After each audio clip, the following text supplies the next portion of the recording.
do you think tech is going to get to the point where it can step in and do all of it? Like, do you think we're going to get there where the agent can be oblivious to the whole process until that point? Or do you think it's some mix? What do you think it is? Still, a couple years in, I still think it's probably the most powerful kind of new tool out there. I'm interested to see where this conversation goes because, you know, real estate and tech, it's always evolving, always moving. So yeah, let's just jump right into it.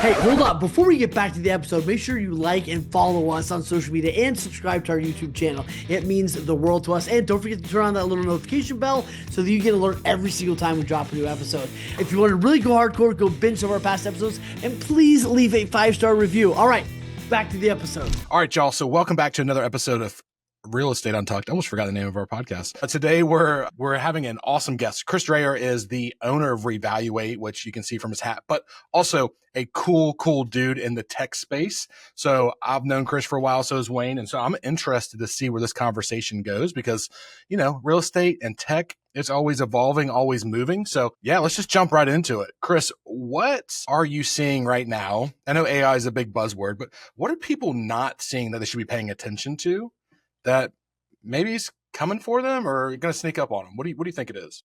Oh, AI is going to steal all the real estate agents' jobs. That's my hot take. No. No, man. Things are evolving quickly. I think we should have our eyes open to all the changes that are happening with AI and how that's changing our jobs and what we can get done faster and more efficiently for sure. I think we need to be paying attention to everything that's going on politically because, man, the markets are going absolutely wonky all the time, up and down. And I think we're back up to the high that we were before, and some people don't know that. And so maybe they need to know that. But, you know, maybe when you're listening to this sometime in the future that things have changed. So probably will change. So, yeah, things are a bit chaotic right now. It's a bit much. You know, what's been interesting is not only is real estate chaotic, we had a group of lenders here in town. They're all competitors. They're friends. They got together and had a mastermind with top agents.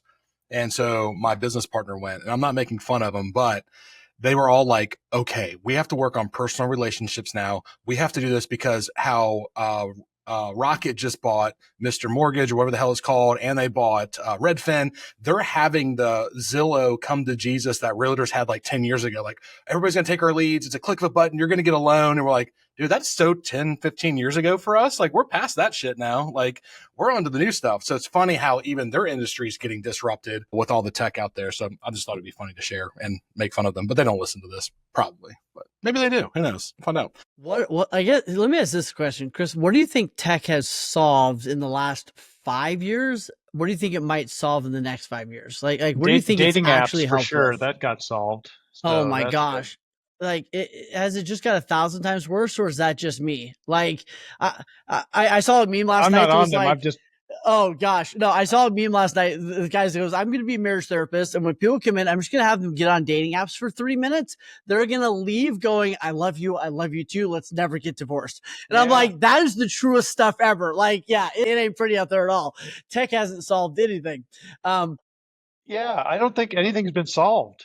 Like, it's kicking the can, right? Like, and that's a really negative way to think about it. So I'm sorry. You guys, I know you have a good, very, very highbrow, high enlightened, everyth's positive absolutely, attitude yes. all the time. We that float around on clouds. Absolutely, yes. I won't bring the negative juju. I apologize. I take that back. But no, shit, it's we're taking this and we're just kicking other problems down the road, and it's not solving. I don't think it's solved anything, man. It's just opening up new opportunities for some people. That's why it's not taking agents' jobs, right? It's opening up new opportunities, and it's creating more problems. There's more issues. Like when I think about our world internally at Revaluate, we add new features, and we're like, this is the feature everyone asked for. Like, the world's going to be great. And, then, there's always more feature requests, and there's always little things that need to be tweaked. And, we had thought of that. And it's just like, it's life, it's tech in general.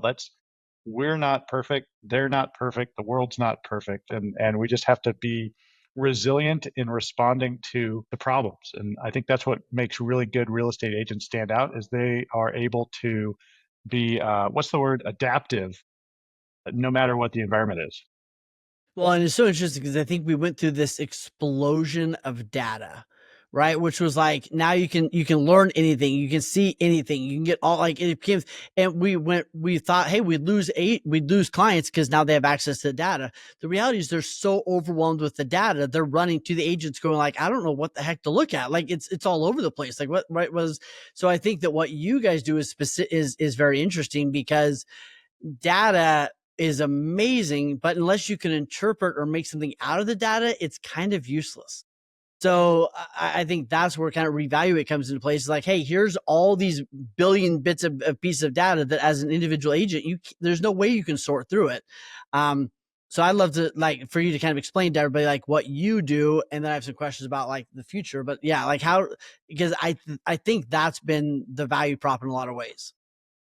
Well, before we go there, can I ask, when you guys started in real estate, you were still having customers coming into the office and looking at the book to flip through the MLS Brad listing? was, for sure. Yes, He's super yes. old. Yes. Yeah. Yeah. I mean, there's always something new, and the industry, like, it's still here.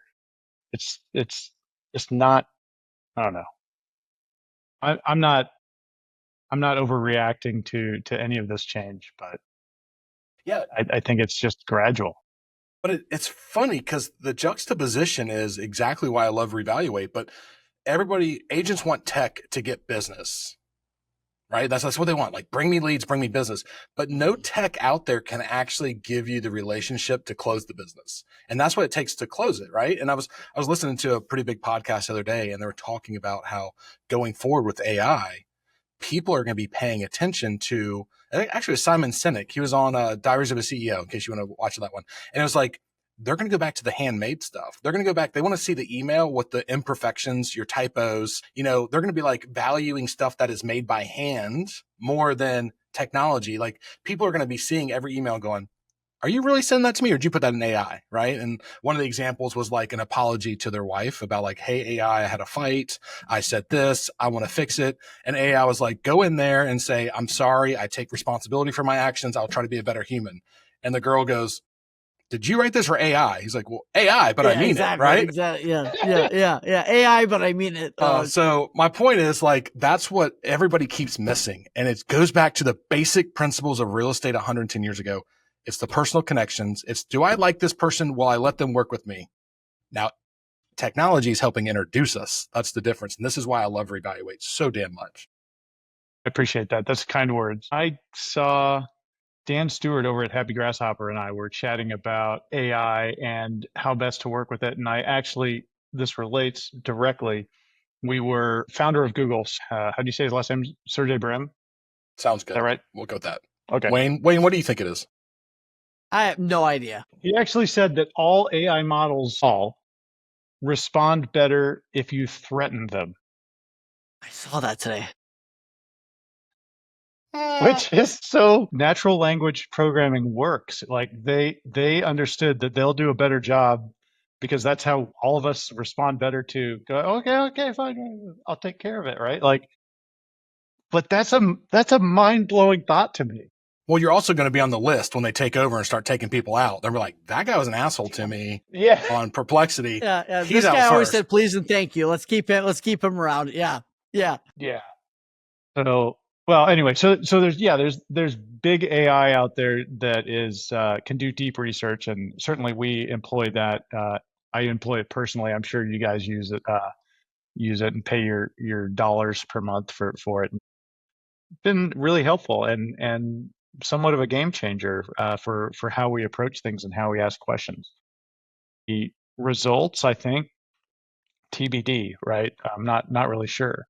We use AI internally in our day to day. We use it in the products that we build for agents. And I suspect that many agents are utilizing it in one way or another out there, whether they know it or not. I bet that almost everyone has talked to an AI bot on the phone and not even known it at this point.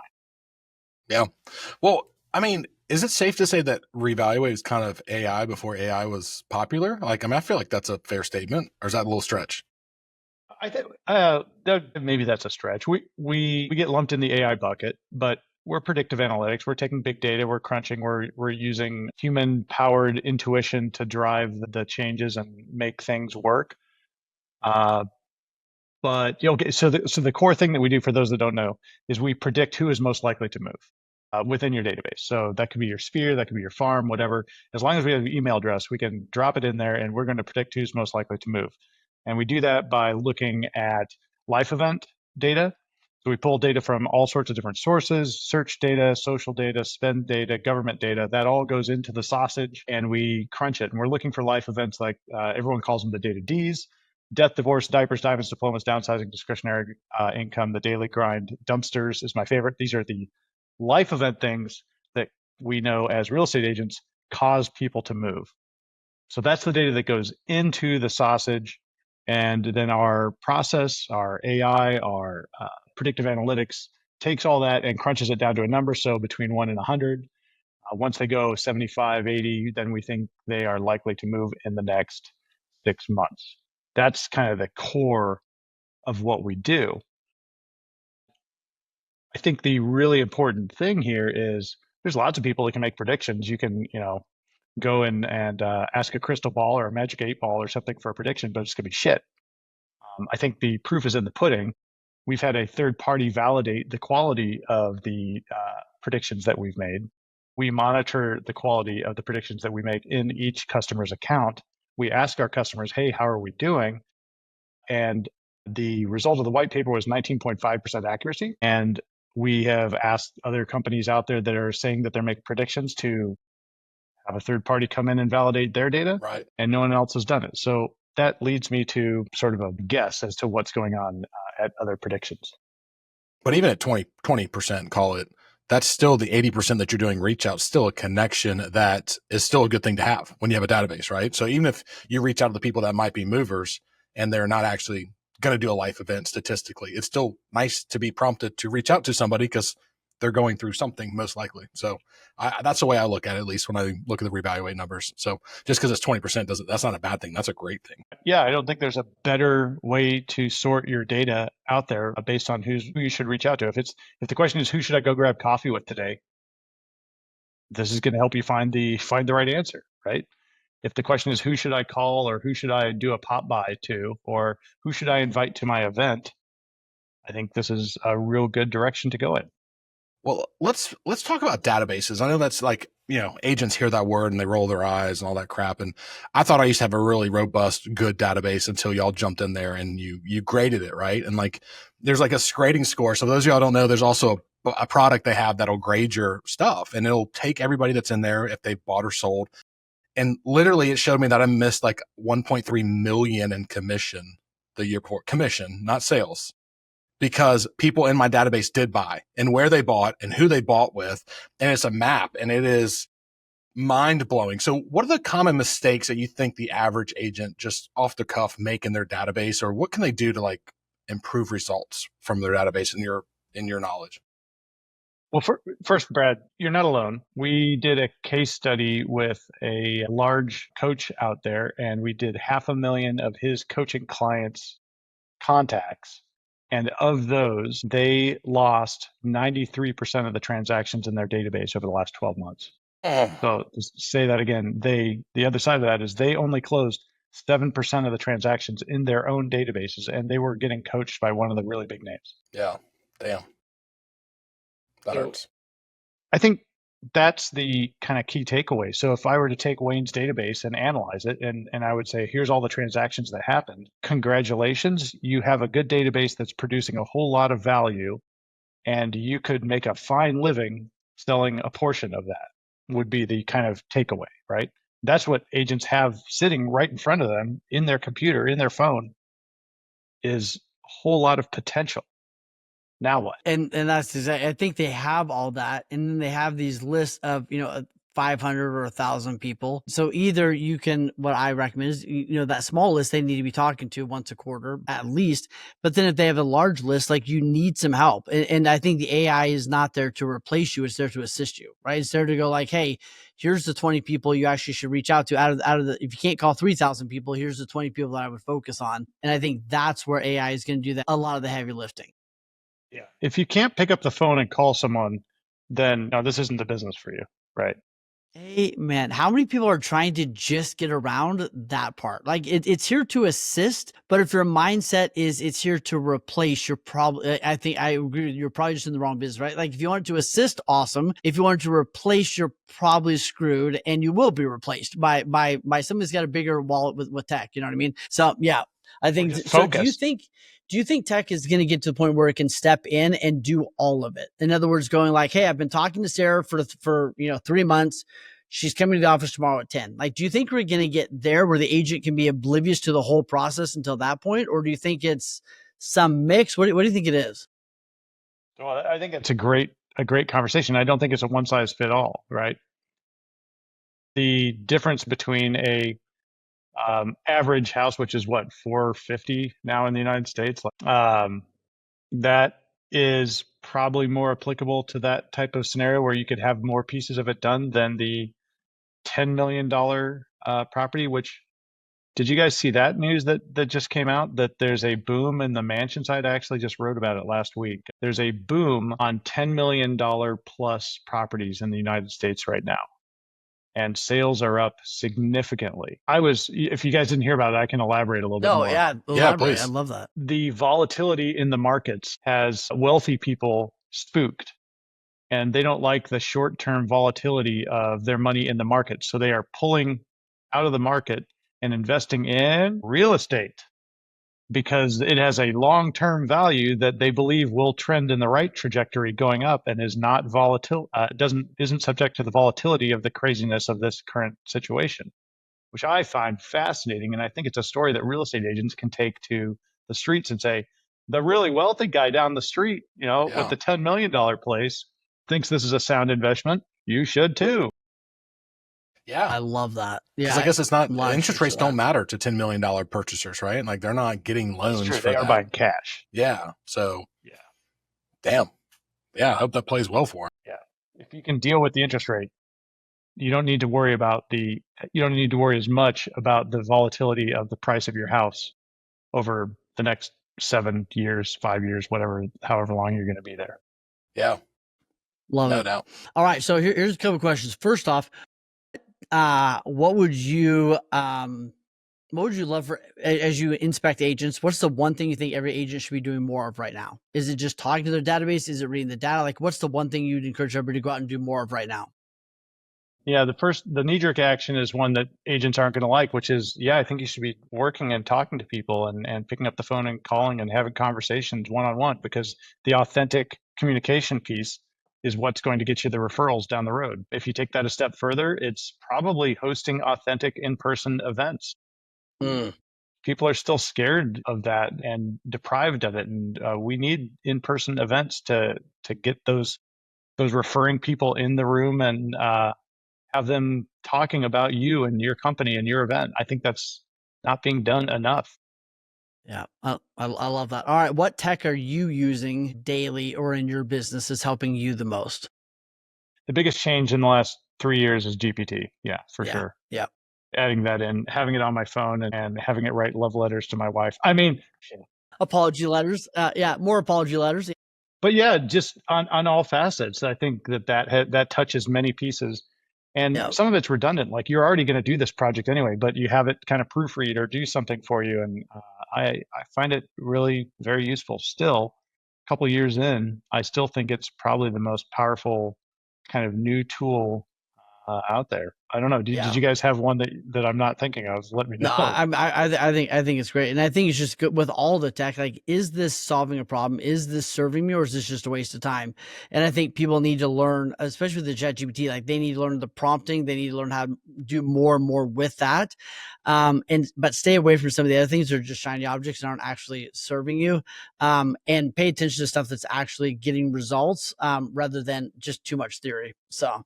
I will add this in there. Google or ask ChatGPT, how do I get more search traffic to my site? And give them the URL as a prompt, right? Give them the URL of your website for home buyers or sellers, whatever you're looking for, and whatever target. And it will tell you just exactly what that is. So at Revaluate, our head of operations went out and found how to get more traffic. So when people are asking about predictive analytics or AI or finding most likely movers in their database, uploaded a bunch of our content that we'd already written into GPT and said, this is what we do to train it so that it would send us business. So basically, this is like the first people that discovered, I'm not putting myself in this category, but people that were early onset users of SEO, search engine optimization for Google. This is Chat GPT SEO. Yeah. Man, And that's I don't think people so are leveraging interesting. That's so interesting. Yeah, putting it in there that way is brilliant. I love that. Okay, as you built your company, I would love to know what's the biggest mistake you've made along the way in building the company? Our initial premise was to build sites for every address out there, and we did livability scores. And so we were rating every physical address in 3 major markets based on how livable that physical address was on a 0 to 100 scale. And we had all sorts of factors that went into it. It was really cool. We had lots of data, and we were beating Zillow and Realtor.com and the guys on URLs for these, on searches for these properties. But all the data that we were using for livability was negative data. There wasn't positive data sets that were out there like the flowers Interesting. here are more amazing than the flowers over there. It was all negative. So then we'd surface a lead and we'd try to sell that lead to a real estate agent, and they'd be like, you just told them that the elevator in this building doesn't work and that it smells like a dumpster fire. And yeah, well, we Interesting. did. That was a mistake. You can't sell shit leads to agents. They did not appreciate what we were doing. Took a lot of work, spent a lot of money, and it turned into the company that we have now. So it worked. What have you learned about raising capital and pivoting when something wasn't working? I don't know that I've learned that lesson yet. Yeah, we didn't raise a whole lot. And frankly, we grew the company based on revenue, which is a really odd thing to do in this world. But yeah, we've been around for 10 years and we've done it on revenue primarily. Yeah. Well, and I think it's interesting when you look at the data, how many companies, especially the tech companies, how many of them go under because they burn through just a crazy amount of money and they didn't actually have to focus on what's working and what's not working in a sense, right? Like they just burned through it like crazy, and now and then they just go under because they didn't figure out how to lead with revenue. So it's very interesting. What have you learned about the people, about your leadership? How important have the people factor been in your company? I guess let me ask it that way. And what have you learned or adjusted as a leader? Well, so the people factor is like who we hire. We need to hire really good people that are outstanding and will bend over backwards for our customers and really want to see the thing work. We've failed on that at times, and we've been really successful at times. And so I have not figured out a method to hire correctly 100% of the time. I would welcome that that news. Man, Yeah. I mean, the reality is, I think we do all the research in the world. You do all the vetting in the world. You ask all the questions. All of that is really, really important. And you don't know who somebody is until they're there for 45 days or 60 days. Like like you hire a character, meaning you hire the person you think they are, right? Like the role they're playing. Mhm. And then you have to live with their actual character, which is like, who are they actually? And I think it doesn't matter how good you are. You can't learn everything until they're in there for a minute. And, Yeah, we've hired. I mean, we've always had sales and customer care stateside and our dev stateside, but we've done some outsourcing on some mundane processing projects. So we have 4 VAs that we've had for quite a while in the Philippines that have been really good, and we have a really excellent team over there that has worked well. So from a people person, we use that's a third party company that we use. It's Wing, yeah. and they have been really good for us.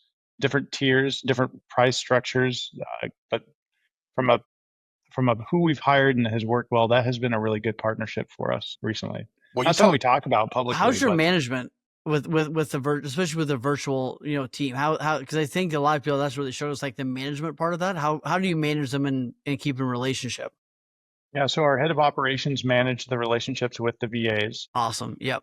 We have one person that helps us with scheduling appointments and setting sales interactions. So if you were to reach out to Revaluate and go through our sales funnel and you didn't show up for a meeting, then our very fantastic, and this sounds crass, but wonderful English in the Philippines. Yeah. It's their second language that's taught in school. So it's like a no-brainer. And Maria will call up and try to reschedule your appointment. And she's just wonderful. She's a delightful person. She's been with us for 6 months. And she's on our sales meeting every morning. And we talk about pros and cons and what's going on. And yeah, that works really well. Love that. Love it. What is your structure for meetings? Like what's worked well for you, especially with sales teams and things like that? I imagine you guys have a lot of moving pieces. Have you found a flow or a way to manage everybody and keep on top of things that works for you? Do you have a structure for your meetings? How do you do all that? We used to be all in-house in Boulder and then Golden, Colorado, and everyone lived there. And for some divine reason, my landlord came to us right before the pandemic and said, "Hey, would you like to get out of your lease? Because we have someone that wants to take over your space." And we had a huge, beautiful space. And I had the corner office looking over downtown Golden that I really liked. And I said, no, I'm good. I'm good. I'll keep it. And then she came back a couple weeks later, like, "Really? Do you want this? We'll make it worth your while." And I was like, "Okay, well, we'll try going, remote." And we haven't gone back. Yeah. And so we're distributed. We have people in overseas and as I mentioned, and then I think 5 states, coast to coast, all over the place. And so it's really important for us to have meetings where we can get together as one. So we do in-person meetings. I'm actually in Michigan at our cottage right now with our 2 developers, and we're crunching on stuff right now. Nice. And in the winter, we were down in Florida as a whole team, get the whole team together and spend some time together, break some bread, have some beverages. But every single workday, we get together for half an hour and have sort of a water cooler style scrum conversation as a team every morning, 11 o'clock Eastern, we get the team together. And that is paramount. I did not want to do that at first. One of my advisors said, "Well, you need to be doing scrum every day if you're remote." And he was completely right. I haven't looked back. Wow. No regrets. Wow, that's so interesting. And then how are you and I guess you're meeting every day, you know what's going on, and that you're not probably having to have as many dashboards or tracking in a sense because you're having the conversation on a consistent basis. That's awesome. Yeah. Part of the team uses Trello for things. I just use Google Calendar. People put stuff on my calendar and manage me. So Absolutely. I just need to be told where to go. Who's been the most critical hire for you? How do you mean? Like who's helped you the most be the leader that and the CEO that you want to be, if that makes sense? Was that an assistant? Was it a developer you're able to just give stuff to? Like who helped you be and do what you want to do and not all the other pieces in a sense?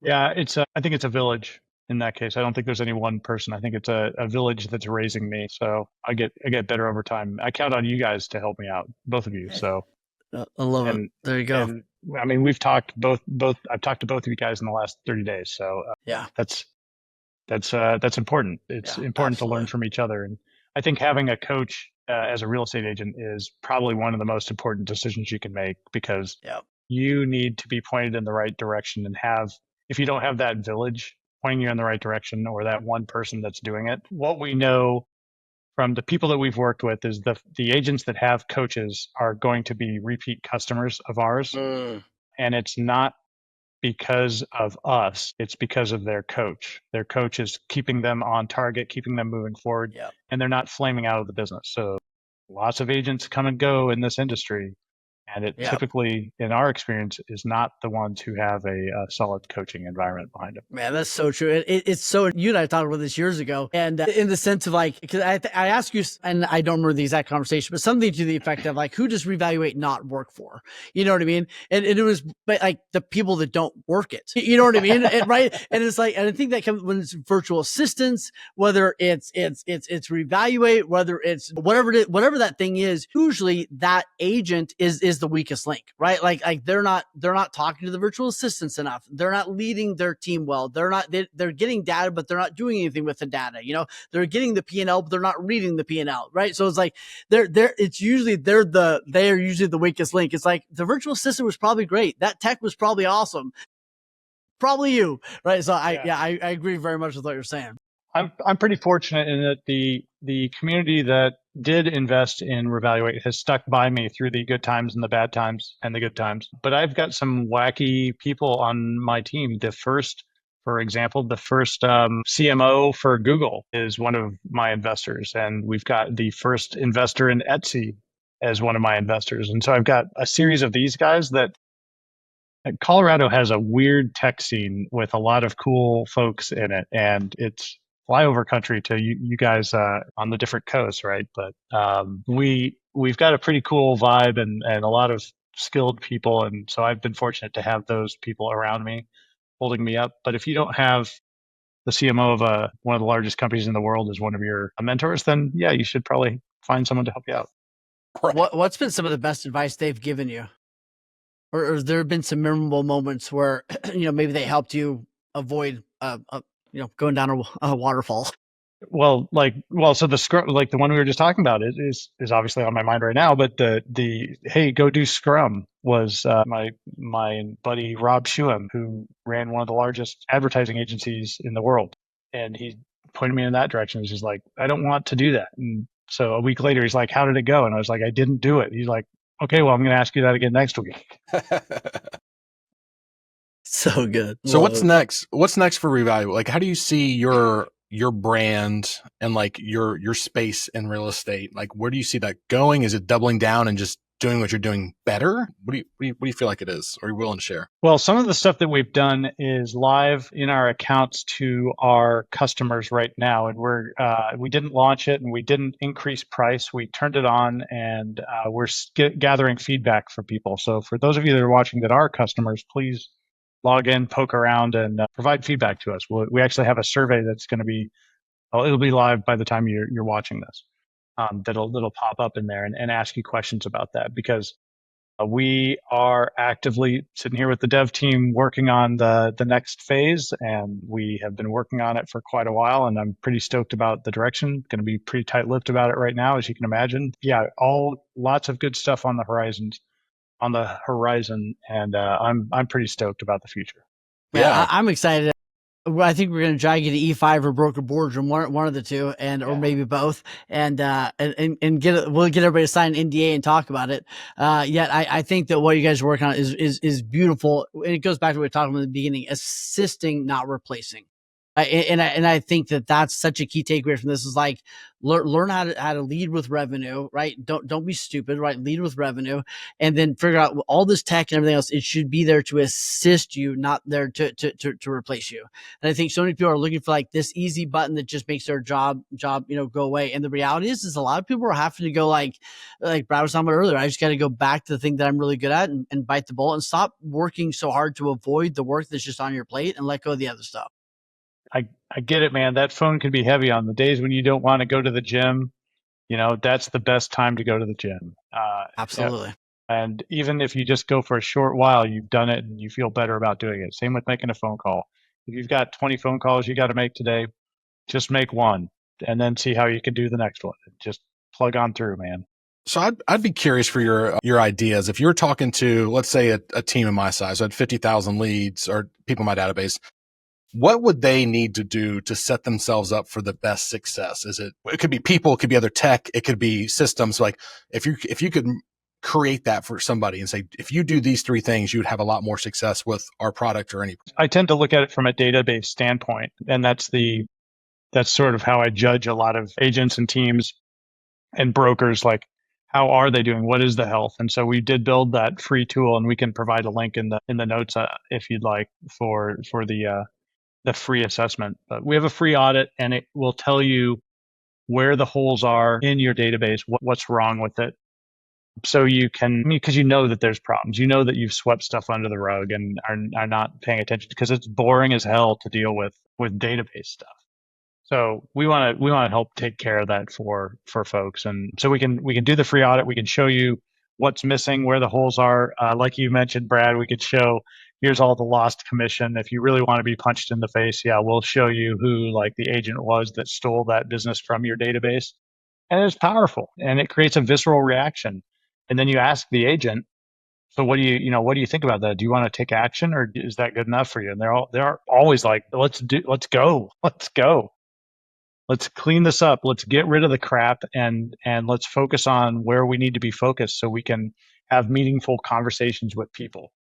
Well, to be a cheerleader for y'all, and this is just a true statement. So people on the interwebs listening are probably thinking, oh, he's just saying that because he's on here. But like, true statement, like successful team leaders or company owners, they've probably built their business on relationships, and they're trying to bring on agents to help them build their book of business. And in the meantime, they're buying leads, so they have something to work, right? And so what really got me, and this is what I love so much about Revaluate, is I've got these old leads that are sitting there that are maybe 10 years old. And at the same time, I've got agents that are saying the leads are shit. They're not buying anything. Nothing's happening. Like you got to get better stuff. And then you can show them, like, not only are they there, but they're being nurtured by somebody else to actually get them. So like it takes every excuse out and really gets you drilled down to what are my systems? What are the best practices? And what's going to help me move that needle to pull in the most business I've got? And the way that y'all got me is you called my database an elephant graveyard, and you're like, nothing's happening with these leads at all. They're just sitting here. You've had them for a long time. You paid a lot of money for this person to get into your Follow Up Boss account, but nobody's doing anything with it. And technically we're still not, but we're letting Revaluate work in the background to tell us maybe when the time is right. So if you're a team leader and you're looking for some accountability and some proof to show your agents that shit does work, I have found no better product than this to really kind of make sure that I'm doing it. It's Thank true. you, sir. Yeah. It's great. And it's not even, it's a way to have the introduction. It's a way to have the communication, but also just for the last little commercial here, it plugs into my Follow Boss. So my agents don't even really have to even go out of the system that they're used to see it. And it can be automated. It can do all kinds of things, but I'm just tired of people saying stuff doesn't work when really it's the systems that don't work, or they don't have the people in place to make the systems work, in my 2 cents. So that was my question. Yeah. Like, what do they need to make sure they're successful in doing this? But it sounds like I they got think it. training and coaching is probably the most important thing with anything. And then just execution. Yeah. You got to execute. Yep. No, I totally get that. So I know you got development team there. You've got stuff going on. So I appreciate you taking this much time out of your day to sit down and chat with us, share a little bit. And obviously, like you said, we'll have some stuff in the show notes. So if they want to get more information about Revaluate, they can go directly to y'all. You can reach out to me. I'm glad to be a good advocate for you too. So we can work from there.